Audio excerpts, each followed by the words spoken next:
Welcome back to the morning show here on Arise News with me, Katira King. Now we are staying with this gorgeous duo because I want to learn about the power of community. Now, you have brought some amazing ties that we'll take a look at before we start discussing that. So tell me about the inspirations behind each one of these ties and bow ties. Each one is very different. It's the fabric.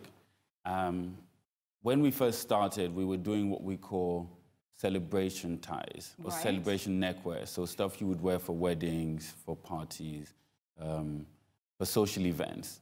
But then I thought, if I'm only going to wear my own ties, then basically we're going to need to do ties that you can wear to work as well without looking a bit out of place, depending on the type of work that you do. So we've got different ranges. So we've got stuff like these ones? The one that you have in your hand, yeah, which is something that could be worn in any sort of banking, definitely legal. This one as well. Oh, this one goes with my outfit. Yes, it does. Oh, great, look at that. That is splendid. What else do we have here? And a lot of women do, I say to women that you could wear bow ties, as you said, with a white shirt, definitely, jeans, and yes. Didn't we wear like ties and bow ties at school with our uniforms? Of course you can. It's a look, okay? It's very on trend. And what about these ties? What has the response to those been so far? Well, some of them have been, people have looked at them and thought, okay, I want to be part of this revolution, but I don't have the courage to pull off something that looks too traditional. Right. So you can see like some of the ones on the table, they look like ties you could buy on a high street. Yes. Abroad. But they're still made from Ashoke, so you could still sort of straddle both elements of joining the Ashoke revolution. Yeah. And still having a tie that looks Western, as it were. What would you say the value of the power of community has been for you whilst being involved with Bella Africana? Shared resources. I mentioned that before. The fact that you do not have to do everything yourself because you have a support structure, yes, which is extremely important. Because as a small business owner, you find yourself wearing so many different hats. You're driving, you're delivering, you're designing, in some cases you're directing, producing, sewing, writing, yes. You know, and sometimes you just need a supplier for stationery or for packaging. And if you go for an exhibition, for example, you can see somebody else who has done something, maybe a nice bag, and you can get the details of that printer from that person. Yeah. Or you could speak to somebody like Buki, who would just say, oh, yes, I have somebody who can do everything. I have a huge community that you can tap into. Yes. So it saves you time, yes, it saves you money, and if you get the right sort of collaborations as well, you can reach a much larger audience.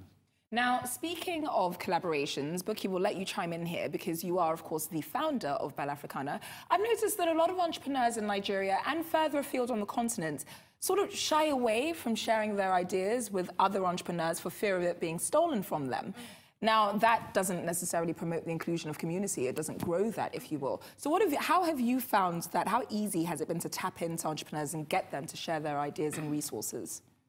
Well, to be honest, it takes time. It takes a lot of time. And it takes a lot to do with selflessness. It starts with you, really. Yes. So because with what we do at Bella Africana, we have to be very selfless, like really. Because what we're pretty much doing is sharing our connections, sharing our contacts with you. So if we can do that, what we say is that you can also do that. Absolutely. Or at least create a platform where they are able to do it with one another. And we always say this thing called co-opetition. We believe more in co-opetition. Exactly. You guys are like the king and queen of coining phrases. Hub business, co-opetition. Okay. Exactly. By the end of the show, I need to come up with my own.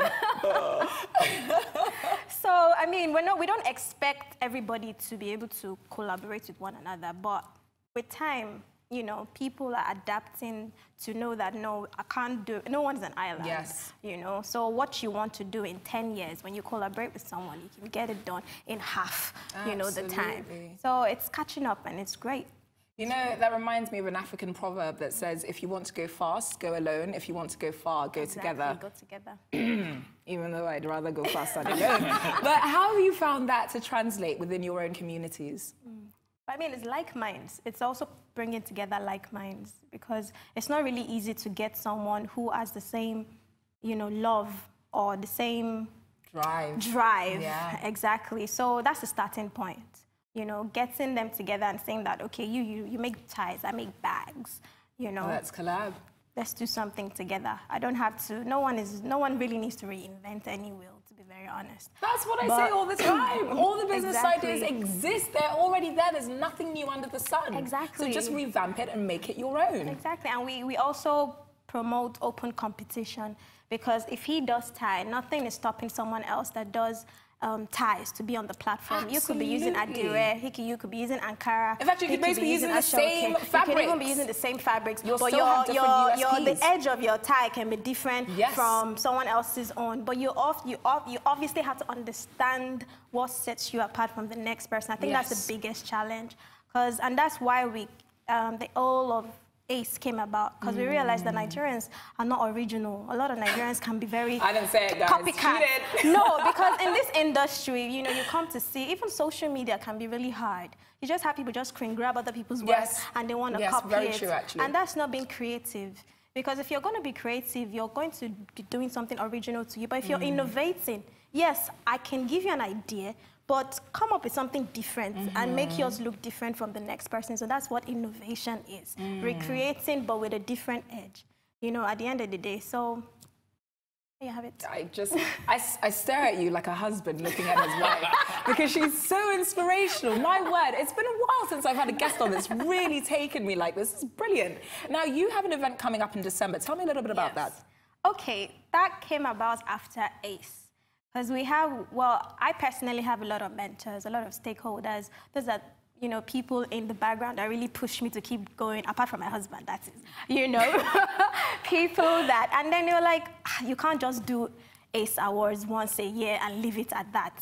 You know, a lot of these small businesses need opportunities to showcase their brands to the world. So how about you do something in December, and not just on the island. I think that's why we're doing this on the mainland. You know, the people on the mainland also it's huge. Trust me, it's a big thing. My goodness. People on the island don't want to cross over that mainland bridge. People on the mainland are like, oh, it's too far away.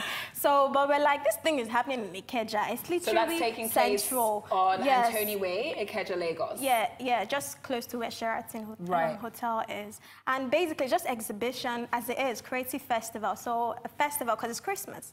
So it's on the 28th. And I don't know about other people, because they're like, everybody has traveled out. I'm like, who are these people that have traveled out? So many people are coming in. Yes, and that's what we want. We want them to take Made in Nigeria out, you know? So we're also targeting people like that. And also, during that period, I'm always looking for ways to relax with friends, you know, just listen to good music, set this up for yourself. Network. Well, part of it. Busted! But, you know, truly speaking, you have family. That's family time. That's friend time. You want to come out, do some shopping, and also, you know, chill with friends, network with other people in Nigeria. Come out of your house. Yeah. People are like, we want to rest. Enough rest. Come out and come and just shop. You know, and it's end of the year. A lot of these people will be doing, what's it called, discounts, sales, and things like that. That's amazing. So recently in Abuja, there was, someone recently said that the gemstone industry is exported for over $3 billion per year. $3 billion, that's huge. Huge. Why is this something that we've never really heard about before? Huge. A lot of things are under, you know, under the radar. Under the radar in Nigeria, a lot of things. And I think people are getting more aware. A lot of young people, even like when you say gemstones, there's so many things. There's a value chain for everything. And I think that's the biggest thing that affects a lot of the things we do in Nigeria. Absolutely. Because one person in that chain wants to do everything by themselves. But people forget that you have to key into the chain to be able to make everything work. You know? So for like the gemstones, for instance, you have some people on Bella Africana that do creative necklace, like what I'm wearing. You know, earrings. A lot of those things. Gemstones is huge, and that's it's such a huge industry. Very in huge. doing my research, I found out about this, and I was so flummoxed, because We talk a lot about crude oil and the reliance upon it for the economy and the interest with that to the GDP and the fact that we should move away from crude oil and start relying on agriculture. But never once within this conversation have I ever heard about the gemstone industry. But it's about our 4th biggest industry in Nigeria. It's ginormous. So how do we move away from the reliance on things like crude oil, that is a finite resource, to things that are not so finite? I think that's where the whole, you know, when all these things are flying about called diversification. You want to diversify the economy and you start talking about non-oil. You know, that's where likes of NEPC come in because they introduced this thing called the zero to export thing, where they help educate people about how you can go from zero to export. Non-oil export is huge. Aside from gemstones, you have a lot of things that people haven't really tapped into. And that's one of the key things I like about Nigeria or Africa as a whole. There's opportunities are huge out there. Absolutely. You know, a lot of creations, arts and crafts, these things we're talking about, fabric, even IT, even services, export. Those are big places that nobody's really tapped into. And it's growing. You know, that's the only way the government can, you know, diversify the economy, but they can't do it alone. They need, that's why we come up with likes of this community where we've done some of the work for them and we want them to just plug in. So I believe Made in Nigeria is the best thing that's happened to Nigeria, really. Absolutely, without a doubt, honestly, because it's spurred us all to start supporting our own. It's the best thing. But we at Bella Africana, we believe in quality made in Nigeria. We don't just believe because it's made local doesn't mean it can't take on global. Absolutely. You know? So maybe I'll just let you talk, because I would just keep talking. No, this is your show now, Bukky. This is the morning show with Bukky at same day. I don't know what I'm doing here. But to wrap up, for your final words, tell me about the impact that both of you are looking to leave on this continent and beyond. Let's start with you, Bayo, before she takes up all the screen time. That's with you. For me, it's about bringing the spotlight to, as Bukky said, quality made in Nigeria, made in Africa goods. Because there's a notion that because something is handmade, it doesn't necessarily have to be well made. And I totally disagree. You should be able to produce a handmade item and people would still be able to appreciate the quality that and the passion that you've put into it.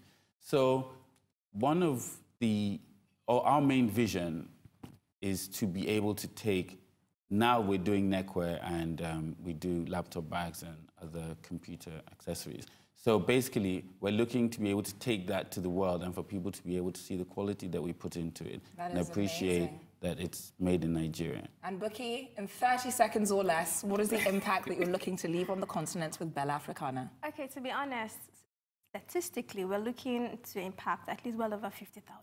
Wow. In like 5 to 10 years, if not more, hopefully. You know, because as people say, Nigeria, to a large extent, they don't understand what intellectual property is. They don't understand what it means to make something. That's what they put a price to. You know, I see it and I'm like, is this thing that's okay? It's not just 1,000 naira, you know? So to a large extent, it's the orientation of both the producers and the consumers. We have, unfortunately, run out of time, but we're going to allow you to reorient everybody on your website, www.bellaafricana.com. And that brings us to the end of the morning show today. Thanks once again to my delightful guests for joining me, Katira King. And of course, thanks to you at home for watching. From my entire team and I here in Lagos, all that's left for me to say is enjoy the rest of your morning and, of course, the rest of your day. Goodbye.